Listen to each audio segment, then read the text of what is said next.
Well, welcome back, everyone, to the 12th episode of the Tundra Cast. And once again, we're joined by another very special guest. He's a former TSN anchor, currently also hosting his own radio show in Vancouver for Sportsnet 650. And he's also the play-by-play man for EA Sports' NHL. We got James Cybulski. Let's play. All right. So I think our first question to you is just, of course, it's COVID. It's been a different world for almost a year now. What's it like reporting during these times? Well, I mean, it's it's certainly different than what we've been used to from the face to face, the personal contact. I think for a lot of people who have been used to hustling on the phones over the years, it's probably nothing new. But for those that on the day to day go down to the rink, have that conversation, put in that kind of personal time, face to face, the accountability to, hey, how are you? Just the old fashioned way of networking. I think it's been a little different where you kind of lose a little bit of that personal touch. Whether you're talking to athletes, coaches, general managers, or whatever, because now everything is essentially a Zoom call. That being said, I think it's also been an eye opener for a lot of people from a technological standpoint to say, okay, hey, look, this can be done. And you know what, for some, this is almost a little easier to say, okay, well, you know what, I can just do this from home now, or I can do this from a remote location where not everything has to be formally done with a big news conference and the pomp and circumstance. So I think there's probably been a few cons, but I think there's also been a few positives as well. Because, we brought on Chris Johnston and Justin Emerson not too long ago. They were also talking about how just kind of get tired of the screen. Is that happening to you a lot? I would say my much better half, who, by the way, happy birthday, Brenda, is celebrating her birthday today. She's the one who probably is more zoomed out than I am. I think there are days where I definitely, okay, enough is enough, but she definitely has days where she's probably about 12 hours a day having conference after meeting after meeting, and sometimes there's those days where she's just like, I've just had enough of staring at the screen for 12 hours. Right. Yeah, I feel you. I definitely feel you. I'm probably due for glasses, though, now, I would say, after staring at the screen for like a substantial amount of time over the last 10 months. I find when I try to read a book now before I go to bed, or when I wake up and it takes like a half an hour for my eyes to adjust, where that's just a sign of either getting old or I've been looking at a screen too long. Yep. I completely feel you. It's the same thing with school and all. But, yeah, I guess we gotta deal with it, right? Yeah, it is what it is.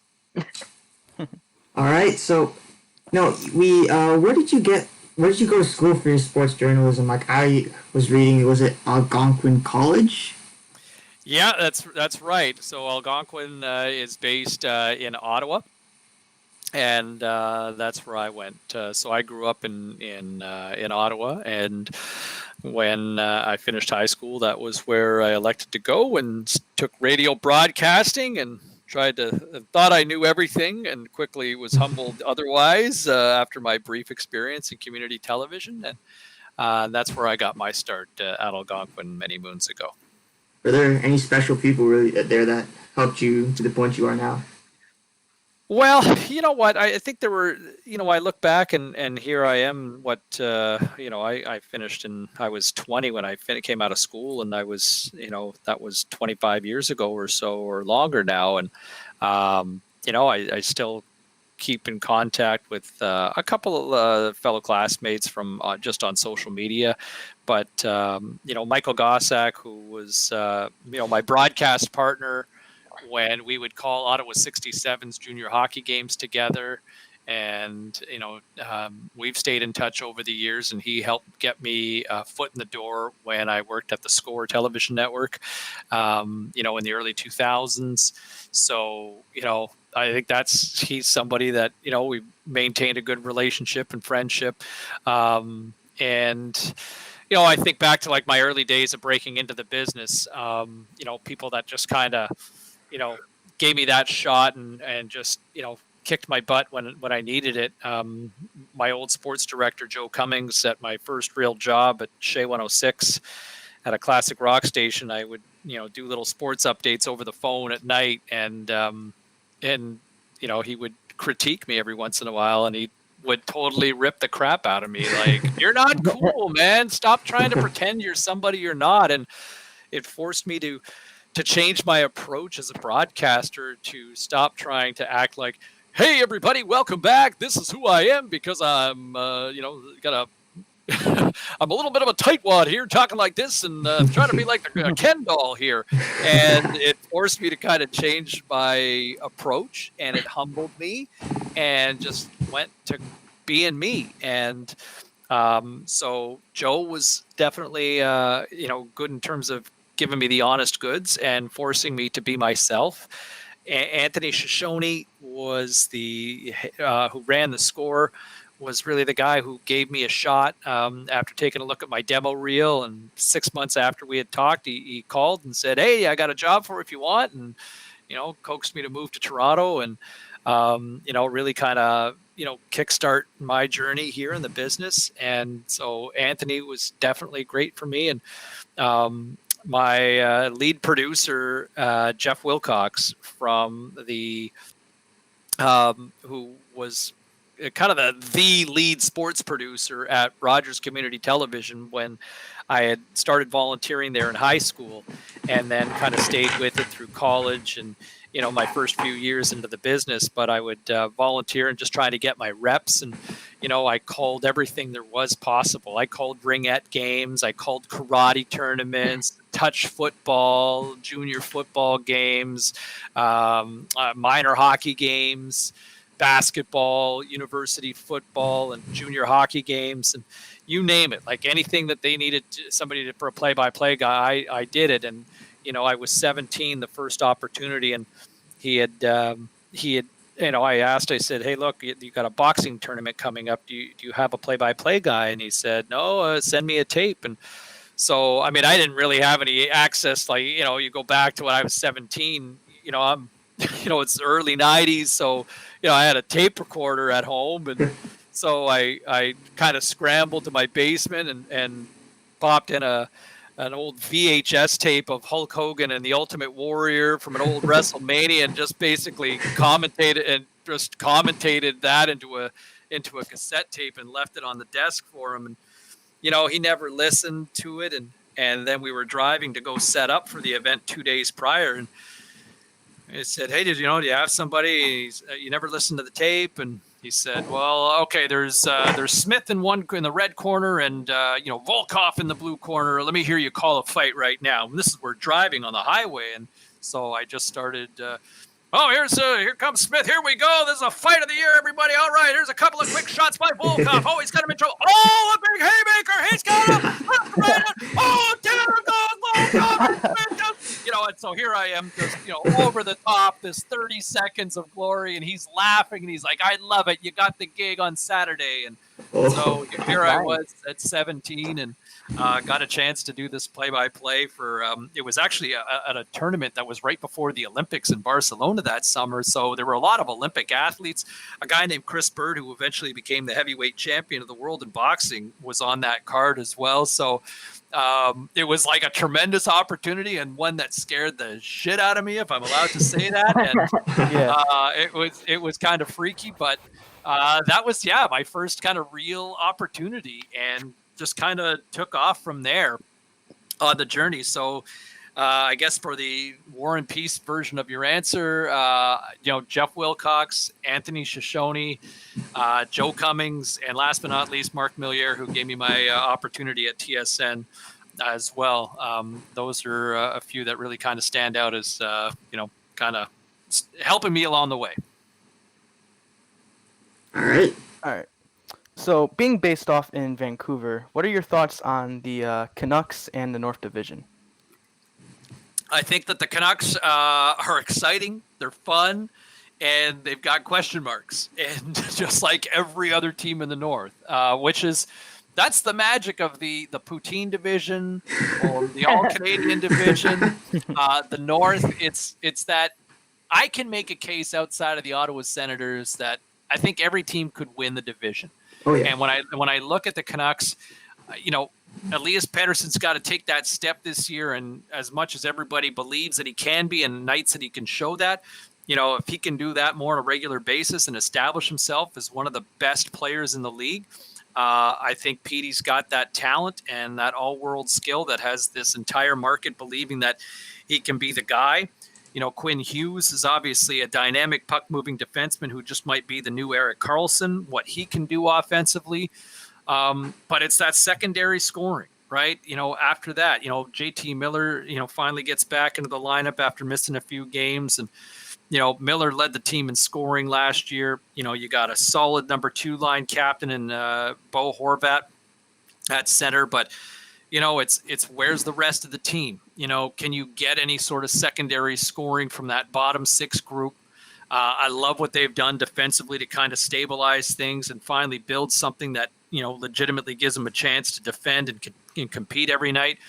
And goaltending, you lost an all-star goaltender last year, and you bought low on Braden Holtby, but can Braden Holtby get back to being the Braden Holtby that won a Stanley Cup and was a Vezina Trophy winner a few years ago?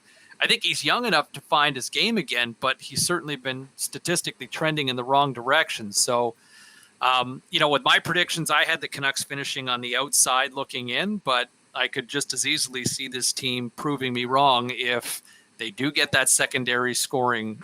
Case in point, we're seeing some positive sign from Niels Höglander. And, if Thatcher Demko proves that small little sample size from the playoffs is for real, then guess what? There's a lights out young goaltender and, a great veteran goaltender to kind of, help stabilize a 1-2 punch that you're going to need this year. Solid blue line. But I think scoring is going to be a big question mark for the team after you get past kind of your big 4 up front with Pettersson, Besser, Horvat, and Miller. And that's and another thing I want to talk about is that this offseason is going to be huge for Vancouver. I'm pretty sure the Hughes contract is up. Yep. I'm pretty sure Pettersson is up. So this is probably like their best opportunity to kind of go all in and win a cup because they're going to get paid, and they won't have much cap room left, right? Well, and that's the tricky part for this team right now because you've got you've got your 2 franchise players that are due to get paid, and Pettersson's ELC is up. Quinn Hughes' entry-level contract is also up. You've had to stick handle with some financial contracts that you're looking at going, ugh, and that's Louis Eriksson, who's, $6 million for this season and one more after that. It's been an absolute bust of a contract signing. Brandon Sutter's got one more year at $4 million. Tanner Pearson's a little under $4 million. He'll probably be gone at the end of the season.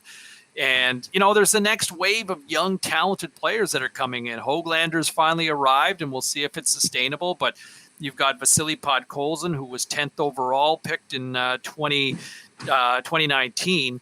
And so there's a chance he might be here by the end of the season when he finishes up his contract in Russia in the KHL.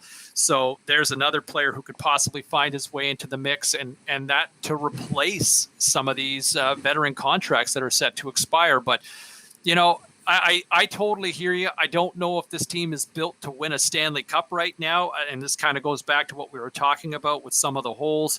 I still think that there's some question marks with the third pairing on the blue line. Is Olli Juolevi for real and Jack Rathbone, 2 rookie defensemen that are going to probably flip-flop between that 6th and 7th spot. You've got your, goaltending, Demko and Holtby. They've got to show that they're legit this season as well, which I think, I tend to think that they'll be fine with goaltending and up front. You got a lot of money bloated into those bottom 6 contracts. Jay Beagle's got 2 more years. Antoine Roussel's got 2 more years. And both those guys are at $3 million. Those contracts, Brandon Sutter at $4.5 million. It's a lot of money you're paying guys for not a lot of offensive return. And yes, they work hard. They're solid in their own end. But typically, you're paying your defensive grinders usually around $1 million or $2 million, and these guys are all really highly paid veteran guys. They help you win, but at some point you need some offense, and I just don't know if the Canucks are going to get that from those guys this year. But Pettersson's going to get paid. I think in all likelihood, you're probably going to look at more of a bridge deal for Elias Pettersson and probably for Quinn Hughes as well. But Pettersson, I think you look at the numbers of what Matt Barzal got, I think that'll probably be a pretty good starting point for them. Right. All right, so you were mentioning that you think that every single team in the Canadian division, barring Iowa, can finish first, but do you have a favorite? Do I have a favorite to win the division? Yes, sir. Yeah, I like Montreal. I think Montreal, just what they've done. Look, I'm a huge mark for Carey Price, and I love what he can do. And the fact that he's going to get some rest this year with Jake Allen stepping in, I think that's a nice 1-2 punch from a goaltending standpoint. You look at that blue line, it's big, mean, and mobile. Right, Shea Weber's 6'4", Joel Edmondson's 6'3", Jeff Petrie 6'3". Just you've got a lot of size that you've got on that back end. Romanov looks like the real deal as well, and then up front, where I get that some people will look at it as a con that they don't have that alpha dog elite scorer, but when you look at what the Habs have done, bringing in Josh Anderson, who looks like a home run signing for them, or in the trade for Max Domi. You also look at the acquisition for Tyler Toffoli as well. It makes them bigger up front. You've got some depth with Corey Perry, who's a veteran Stanley Cup winner. All the guys that they brought in outside of Anderson have won cups, right? Jake Allen was part of that blue Stanley Cup winning team. Edmondson, part of that blue Stanley Cup winning team. Perry won a cup with the Ducks. Toffoli's won a cup with the Kings. You look at those guys that you bring in, they're winners. They understand what it takes to win. So I think fitting into a new team certainly helps. And then Anderson, obviously, who brings that size, speed, power, and scoring ability. That could be a Tom Wilson 2.0 for what the Montreal Canadiens are looking for. So suddenly it makes them bigger, makes them a little nastier, where the Habs have been knocked for being too soft over the years. But you work those guys into the mix with Nick Suzuki and Jesperi Kotkaniemi, who, boy, look at the playoffs that those kids had last year to kind of say, all right, you know what, got something here with these guys. So what does that look like going forward? You got Gallagher, who can score consistently. You got Drouin, who has the capability of getting you 20 in a good season. Suddenly you've got 8 or 9 guys that I can count in the lineup for Montreal up front that have the potential, that have the possibility of getting you somewhere around 20 goals a season. I think there's something to be said about having that bullpen by committee for the forwards to go along with a mobile and a big blue line and great goaltending. To me, that's why I like the Habs to win the North. All right.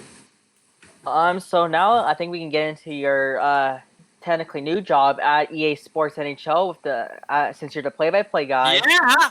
How often is that, right? Awesome job. But of course, my first question to you is how did EA approach you for the play-by-play job? Because the previous years it was held by, of course, Mike Emmerich and Eddie Olczyk, two of the best in the game. So when their contracts were up, did EA personally call you, or how did that go? Like, how did that happen? So about almost 3 years ago now, they basically were looking for a new broadcast team at EA, and so it was for the last several years prior to me getting into the mix, it was Doc Emmerich and Ed Olczyk, and with Ray Ferraro as kind of the number 3 guy into that group. And so I actually had a friend of mine, we did a CFL podcast together, and he's now a TSN football analyst, Davis Sanchez. And we were just talking one night over the phone, and he said, I was talking to my buddy over at the EA. He's one of the lead producers there, and I guess they're auditioning a bunch of guys for the NHL video game right now because they're looking for a new broadcast team. And I was kind of like, whoa, wait a second here. I said, do you think you can ask your buddy if I could, get an audition, if nothing else, like just, take a swing at the plate? He said, yeah, I can ask him for sure. And so he reached out, and I got a note from the HR department from EA or the legal team to just say, hey, look, your name's come up. We'd like to schedule a formal audition with you. And I think that they were going through the process with probably 24 other broadcasters, I think from here in Canada and the US. And so they scheduled an audition, and I went in, and it was a day after I got off my morning radio show at Sportsnet 650 and raced over to the studios in Burnaby, British Columbia. And I was also that day, our family had won a trip to Maui. So we were flying to Hawaii that afternoon. And so in between the show, in between racing to the airport and wrangling 4 kids and getting through customs and all that, I went to go and do this audition, and kind of went in, and they had played ran some video for me of some games in years past. And they just said, just go for it and just kind of call it as you see it. And I just kind of went off, and I just kind of started going crazy, and everybody seemed really nice, and I think I had heard the broadcast, the producers kind of giggle a couple times, and I kind of walked away saying, I don't know what the hell just happened, but I think that was fun. I think that went okay, and then quickly raced to get the kids and hop on a flight, and I think for a fleeting moment, I just kind of felt good about myself, saying, you know what, I'm glad I gave it a shot. I'm glad I took a chance. And, about a month had gone by, and it's funny, to be honest with you, I'd kind of forgotten about it because, going to Maui is, just kind of relax and get comfortable. And then it's summertime and life was good. And then all of a sudden it was the middle of July, and I get an email, and it's from somebody from EA and saying, hey, just to inform you that, we've shortlisted the candidates and you've made the short list. We'll announce a winner, probably announce our decision in the next week to 10 days. And I was like, wow, cool. I'm still in it. Wow. Yeah. So thanks. And so then didn't hear anything for another month. So I just assumed, well, you know what, that's cool to even be just considered. So, and so another month had gone by, and then I get another email saying, hey, look, we'd like for you to come back and try a chemistry test with another potential talent. And so I was like, okay, well, this is cool. This is picking up here now. And so I went down to the studios for a second time, and who do I run into in the parking lot is Ray Ferraro. And so there's Ray, and it's like, hey, and now I knew that they were always big fans of Ray to begin with, and I'm a fan of Ray's as a broadcaster as well. And I said, man, I think they're pretty big fans of yours from our brief conversation when I went for an audition. He said, well, all I know is that, keep doing what you're doing because it sounds like they're pretty big fans of yours. It was like, oh, okay. It's like a mutual admiration. So we went in and did a screen test together for about 10, 15 minutes. And I think they liked what they heard. And they said, okay, well, we'll be in touch. And then went like almost another month without hearing back. And now it was like, oh my gosh, what's going on? I want to hear, now I'm kind of excited, right? And I really kind of want this gig, and didn't hear anything, and got a third call to come back in for another screen test. And now it was like, oh my gosh, this is agonizing. And went in a third time, and they basically went in and just kind of said, look, we've used Jim Houston, Gary Thorne, and Mike Emmerich. And I think they were very, honest and transparent to where, while I think I've established myself with some profile, in Canada, I think, south of the border, I was quite an unknown commodity in the U.S. and other parts of the world. And with that kind of in mind, I was, just unsure of, understanding of what they wanted, and so just kind of simplified things, and they were pretty convinced that they liked what they heard from me, but they just wanted to make one more final let's record one more thing, and we'll make sure we sell it to the bosses. And they said, okay, we'll let you know in about a week or so. And a week later, Rammer, Sean Ram Jag Singh, who's one of the top dogs over there, he called to say, hey, man, we'd like to tell you that you are our new voice for NHL 20. And wow. Yeah, that was. I nearly drove off the road and hands free, and that was honestly, I've been fortunate to do some really cool things in the course of my broadcast career, and that at this stage of my life, and to land that as somebody who grew up playing the video game, still plays the game poorly, but still plays, was one of the coolest things I had experienced professionally. That's for sure. We know you're running out of time, James. If you have time, we have one more question to ask you. Go for it. Actually, you can say quarter if you want. All right. Well, so we know you worked with Snoop Dogg while you were at EA Sports, working on NHL 21. So, Yeah. so what was it like? It was amazing. For me, it was awesome. I think our producers at times were probably a little frustrated at times because Snoop takes a lot of breaks. Oh. I think the plan was to start recording at 9. I think he entered the studio at 11. Oh, wow. I think the plan was to go like 9 to 5, and I think we'd kind of go about 11 to 3. But I would say, for me personally speaking, professionally, he was awesome. I mean, Snoop is such a smart and savvy businessman. One of the coolest things I thought was, here was a guy, when he sat down right away, he looked at the producers and our team and he just said, listen, guys, I'm not above being told what to do. The better, essentially, hey, look, if it's going to make me sound better, it makes the game sound better. If the game sounds better, then I sound better. And so that sort of mindset and approach, it really kind of clicked for him. And it really worked in a lot of ways to just kind of pull it off. And I had a great time.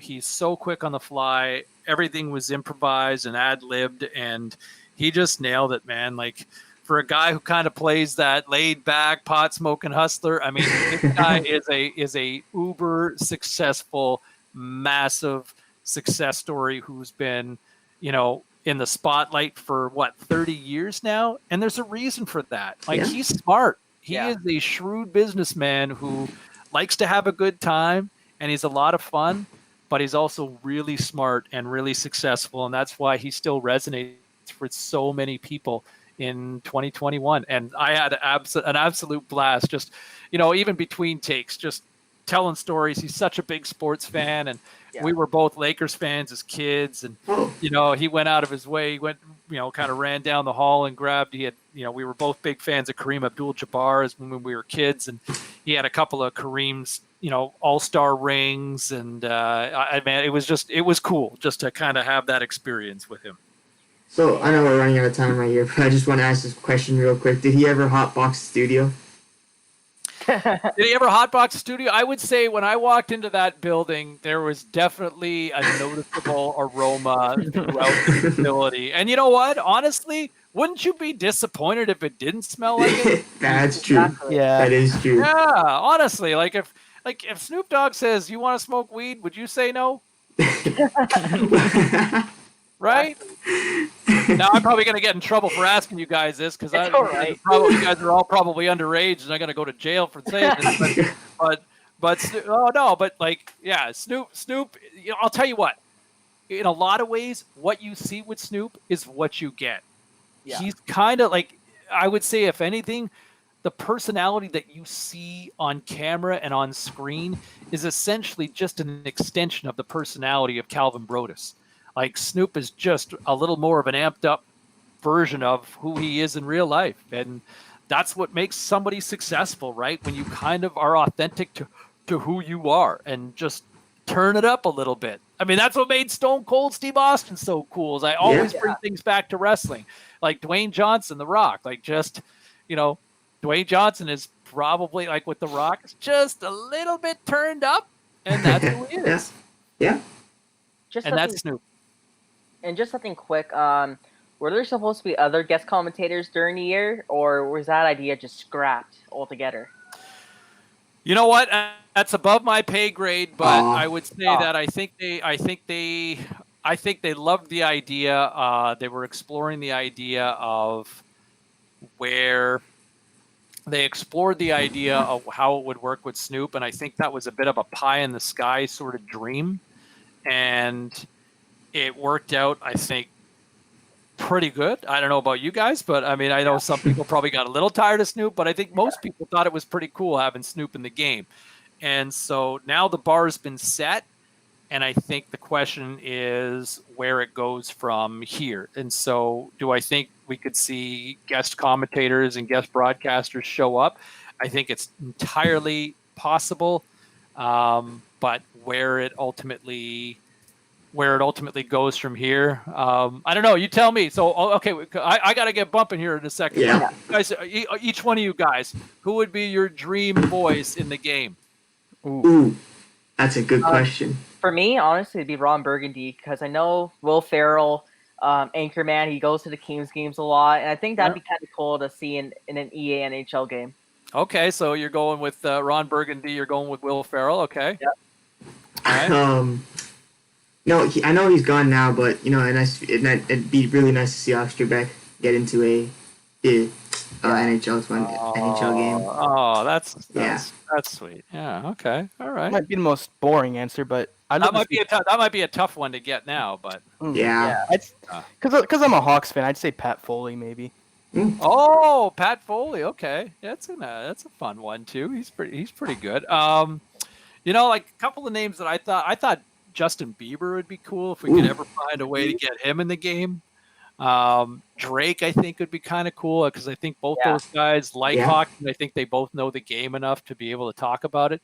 John Hamm, who's doing all those skip the dishes and Madman. He's a huge blues fan. I think Vince Vaughn personally would be a lot of fun to have him in the game. Oh, for sure. He's obviously a big Hawks fan, and CM Punk's a big Hawks fan as well. Yeah. I think he'd be kind of cool in addition. So those are a couple of names that I would say, selfishly speaking. And you know what? Wayne Gretzky, man, just because he's Wayne Gretzky, I'd love to see Wayne in a video game.